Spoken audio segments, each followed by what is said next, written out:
دكتور، في حد بيسأل حضرتك على الصفحة، هو بيحصل صداع وتلعثم في الكلام بعد زراعة الأسنان؟ طيب لو انت تقصد ان احنا بعد موضوع عمليه الزراعه نفسها، انت عملت عمليه وعملنا زراعه الاسنان دلوقتي، فهل بيحصل صداع؟ وارد يحصل صداع، لان دي حاجه زي اي حاجه، انت فاتح ومخيط وحاطط زرعه وحفر في العظم، فوارد يحصل لك صداع يوم يومين بعد الزراعه نفسها في وقت الزراعه. زي ما انت بتعمل حشو عصب وشك ممكن يورم، ممكن تحس بوجع صداع، ده طبيعي. زي ما انت تخلع ضرس، ما بعد الخلع الجرح الموجود بيعمل وجع.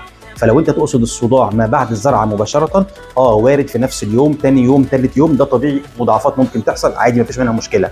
انما لو تقصد الصداع مستمر معاك ما بعد الزراعه، ده حاجه صعبه شويه. قبل التركيب صعبه شويه، لان انت بتحط زرعه جوه العظم بتاع الفك نفسه، فصعب انها تعمل لك حاجه. الموضوع بياخد معاك وقت، والموضوع بينتهي مع الوقت وبيخف يعني. طب بالنسبه لتلعثم الكلام، لو انت تقصد ان الكلام متلخبط وقت الزراعه، ده هيبقى صعب. انت ممكن يكون متلخبط بعد الزراعه نفسها او الجراحه، نتيجه البنج، نتيجه فتحه البق، نتيجه العظم اللي احنا شلناه شويه، تلاقي لسانك تقيل، لسانك منمل، ده طبيعي. بعد بالليل او تاني يوم بتلاقي الدنيا هدي، تعرف تتكلم عادي، لان الزرعه ملهاش علاقه بالكلام، هي حاجه محطوطه في عظم الفك جوه العظم، ملهاش علاقه بحاجه اصلا. تمام. انما لو تقصد التلعثم في الكلام بعد التركيب على الزراعه، يعني ركبت اسنان وحصل فيه تلعثم، وارد. ممكن يكون السنان مش مظبوطه، السنان مهويه شويه، فاتحه فراغ جامد مخليه اللسان يعدي بين السنان الاماميه، ممكن تاثر لو التركيبه مش معموله صح.